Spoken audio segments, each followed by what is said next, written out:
Let's be real, Instagram is a bit of a battlefield and it can be overwhelming for most, let alone a business owner who is really busy and just trying to stand out. But if your posts aren't stopping the scroll, that means if your posts aren't getting people to stop and notice you when they're scrolling mindlessly through their Instagram, then you're already losing. And so in this episode, I want to share with you some foolproof design hacks and tricks to make sure that your posts are being noticed and being stopped at. And better yet, they actually get acted upon. Plus, make sure you stick around to the end to see my best performing content from 2024. So hi, if we haven't met before, my name is Jacqui and I'm a graphic designer who is obsessed with making sure that your brand and your design is helping to grow your business rather than making you pull your hair out every single time you open up Canva. So this is part 2 in a series that I'm doing on bold branding for 2025. Bold branding doesn't necessarily mean bold branding like crazy bright colors, but it does mean strategic branding and branding that stands out because we cannot afford to be blending with the crowd in 2025. And that doesn't mean you have to have bright colors, but it does mean you have to design strategically. And that's what I want to share with you today. So there's 2 things I think people really want in 2025. And to be honest, probably ever, but more so now than ever because there is more congestion. There is more happening in our field. There's more happening in the online space. And those 2 things are simplicity and ease. And why am I mentioning this in a graphic design episode? It's because you can actually bring simplicity and ease into your designs, into your graphics, and use them as tools to get your posts noticed, to get your audience to stop their scroll on your designs. So the first tip I want to share with you is this idea that you do not have to over-design your posts. In fact, over-designing your posts is going to lead to them getting scrolled past. What I mean by over-designing is this idea that you're adding so many elements into the design. You're adding lots of different pieces of text. You're making the design all convoluted and very interesting, but almost too interesting. People don't want things that are too busy and convoluted. They want something that is simple,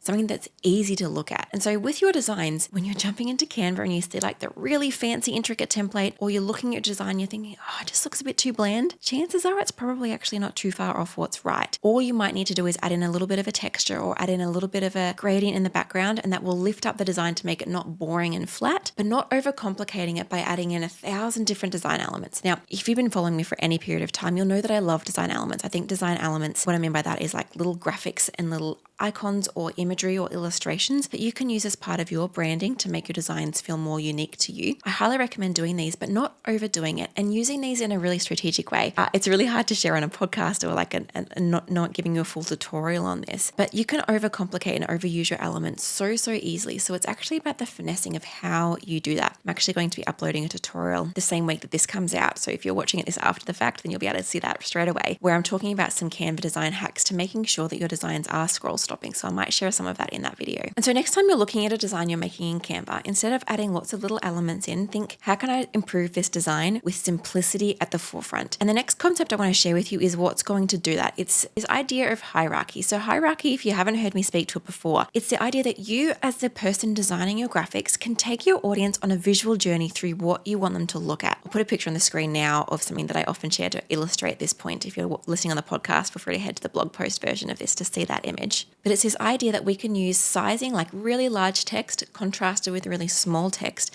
to help our audience to read that really large text first. This idea that we can actually create quite a hooky kind of piece of text to grab people's attention first and then take them down through the rest of the graphic. Because so often I see a mistake a lot of entrepreneurs make when they're making their graphics is they put all of their text at a similar-ish sizing. They might have a slightly larger text for a heading, maybe slightly smaller text for a subheading. Beyond that, there's not a large amount of contrast in that design. There's not like huge text versus small text. And so they have a little bit of hierarchy, but not enough. And that's where the clincher is. This simplicity isn't brought in by like having a great design while having it simple isn't brought in by having like really like lots of interesting things happening all over the design to make it not look boring. We can have this simplicity piece by having a design interesting to look at, but still simple enough that it's not overwhelming, by utilizing hierarchy really strategically through this concept of contrast, and mainly sizing contrast. People often play it so safe with their sizing contrast. So what I mean by that is that when they're doing that heading and subheading, the font sizing of that text isn't that different. It might be like size 20 versus size 18. And it's like,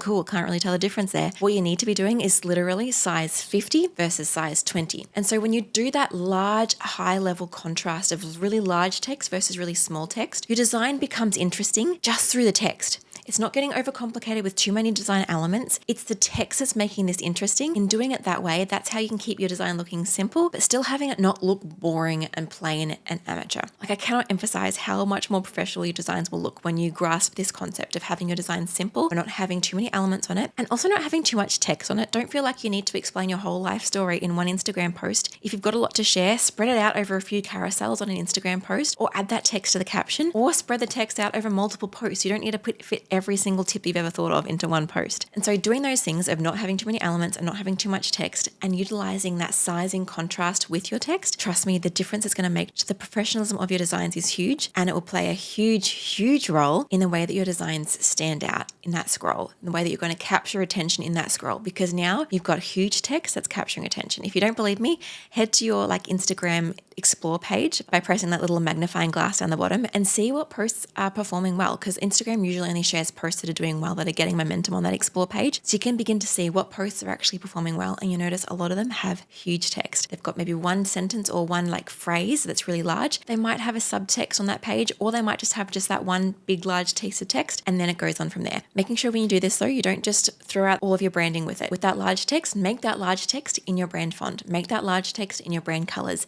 That way your post looks on brand. It's capturing the attention of people that are already in your world, that are understanding and getting a relationship with your business and your brand. So it's capturing them. Your branding is looking recognizable. I shared a lot about this in the last episode. For us, bringing in that sizing contrast to create a huge level of hierarchy, that's what's going to stop the scroll. All right, so that's simplicity. The second part I mentioned is this ease factor, this easefulness. Your audience do not want to work hard to read your post. They have got enough hard stuff happening in their life. They want their scroll on Instagram to feel easeful. And so you need to help them to make that happen. Don't make them work hard to read your post. So a big point to that is this idea of that simplicity, because you're not having too much text on there and you're not having too small a text that makes it tricky to read. And another part here is you want to have good contrast. So think about having the background and foreground of your images, of your designs, having really strong contrast. There's not you haven't got light brown text on a medium brown color background. The accessibility for a starter really sucks if you've got an audience that have difficulty seeing well. That post is just not accessible to them. And so for one, that's a really great reason not to do posts that don't have a huge amount of contrast. And secondly, it's just not going to stand out as much. We want to make sure that if your audience has their phone far away from them, if your audience has poor eyesight, if your audience has their phone brightness really low, or if your audience, like I tried today, I tried putting my phone on grayscale to help curb my addiction to my phone. And there were so many posts that I couldn't see so well anymore because there wasn't enough contrast in the text. So to rewind, what I mean by contrast is you're having your text in a color that's really different to the color that it's on. So you might have black text on a white background. That's ultimate contrast.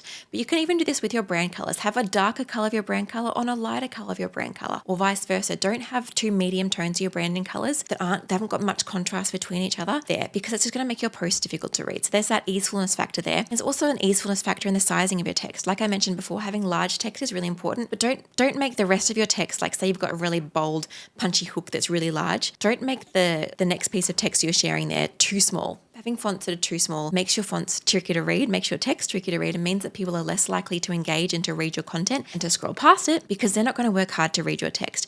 Make your designs easy for people to consume. And so I promised you that I would share some of my highest performing posts on Instagram, and you'll begin to see why they performed so well. Just as a side note, something that also performs well is pictures of you. If you've built a personal brand, people connect with people connect with you. And so my audience has gotten to know me. And so when they see a post of me and they're interested in what I'm going to share, they gravitate towards that. So that's just a little side tip for you, is if you do have a personal brand, don't be afraid to use pictures of yourself in your branding as well. You don't have to do it every post. I do it every second, third, fourth post sometimes. It just gives that extra bit of recognizability. All right, so I'm going to move my insights now on my phone, and I'm going to share that with you on the screen.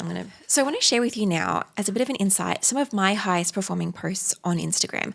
I think this is really helpful to look at, and even look at your own too, because it's going to help you to realize what's performing well, what are people gravitating towards. And on mine, you'll see that there's a wide range of posts that are actually doing well. It's not specifically pictures of me that do well, posts that only have one large piece of text. It's a wide variety, but they are all still obeying the rules that I've shared during this episode. And so if you're listening on the podcast, I'll try to explain this to the best of my ability, but feel free to head over to the YouTube video to watch this properly. But you'll see that a lot of my posts are the ones that have this large kind of text happening. So it's got quite a large heading and then a small subheading. The contrast between the text here. Similarly, a lot of these do have a picture of me on them, although I do think they would perform okay if they didn't have a picture of me, because we can see that the ones that don't have a picture of me still did perform okay. And so these are my impressions. I'm going to move over now to my likes. You'll see the results are relatively similar. All of my posts still have that large text that you can see. It's got that high contrast between the text and the background. You can read it really easily. And some of these designs, they're not overly complicated. Like, we're going to this Get Unstuck one. So if you listen to the podcast, there's a post I've done called Get Unstuck. And the text on here isn't super complicated. There's just text and a box with some text on top of the box. And I've got a couple of illustrations on there to back up my point. But in essence, there's a lot of white space here.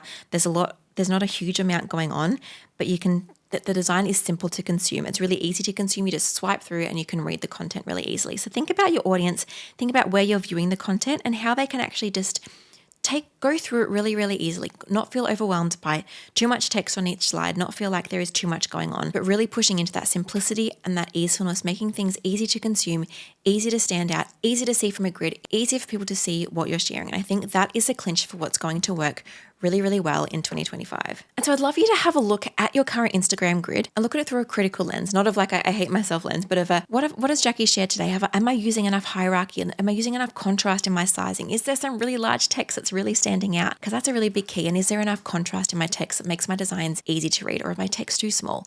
Look through your designs with that lens and work on your next post. Get a post out maybe later today or later this week and try to implement some of these things. And when you do, tag me in it. My handle is whitedeargd. I would love to see what you've made. Share it with me, and I might even share this post to my feed so people can be encouraged by what you're doing, the small steps you're taking, having branding and designs that stand out, that capture attention, that stop the scroll. And remember, once you've actually got these scroll stopping graphics, there are still some steps to take before these graphics will convert. So in the next episode, I want to share with you some design principles that are going to help you to take your designs and turn them into profit, to help people convert from what they're actually looking at. So I'm really excited for that episode. And if you're watching on YouTube as well, on Friday, make sure you check out that tutorial that I'm going to share about some fun Canva hacks you can use to even capture attention even more on that scroll. And there are a few things I want to show you really visually. They're going to help build on this simplicity and ease idea and bring in a little bit of interest to those designs too. So make sure you join me for that one too. That's all from me, and I'll see you next time for another video. If you haven't already, make sure you hit that like and subscribe button, and I'll see you around.